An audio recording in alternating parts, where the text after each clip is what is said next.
La deuxième journée du salon e-commerce et FinTech s'annonçait riche en contenu, alors laissez-moi vous dire que c'était bien le cas.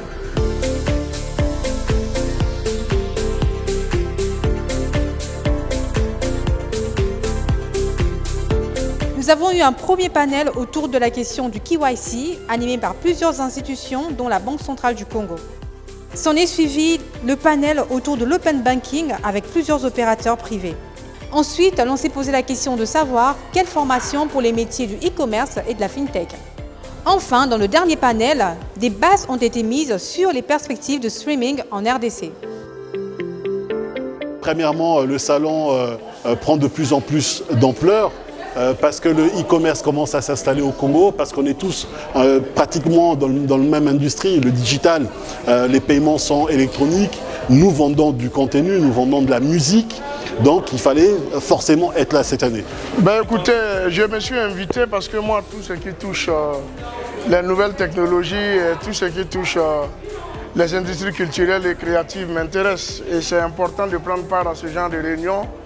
J'ai écouté un débat très passionné, très instructif et je pense que c'est ce genre d'initiative qu'il faut multiplier sur le continent africain. Donc moi j'ai tiré une bonne leçon, j'ai vu c'est des jeunes créateurs, des jeunes initiateurs africains qui mettent à disposition des outils qui peuvent permettre à l'industrie culturelle de s'améliorer. Le salon du e-commerce et du FinTech est une belle initiative parce que aujourd'hui la RDC est en train de vivre une transformation digitale.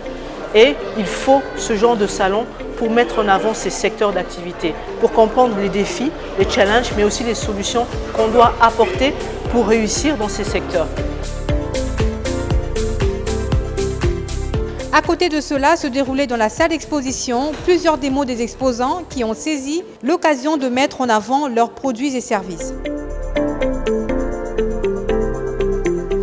Ça fait 2 fois qu'on a raté cet événement. Et on ne pouvait pas se pardonner de rater la 3e fois. Tellement c'est un événement qui réunit des acteurs œuvrant dans le même domaine que nous. Et on aimerait vraiment extendre notre réseau de partenaires et également faire connaître notre produit auprès des acteurs de la FinTech et de e-commerce. Outre ces démonstrations, le CEF a connu plusieurs séances B2I durant lesquelles plusieurs startups FinTech ont saisi l'occasion de pitcher devant les business angels et fonds d'investissement. Cette séance B2I est très importante pour les jeunes startups parce qu'elle leur donne l'occasion de rencontrer des investisseurs qui pourront accompagner leurs différents projets.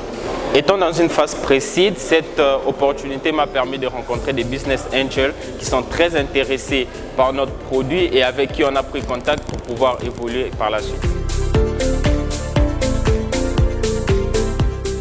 Pour clôturer le salon e-commerce et FinTech, plusieurs challenges ont été organisés, permettant ainsi aux participants de gagner les différents prix mis en jeu.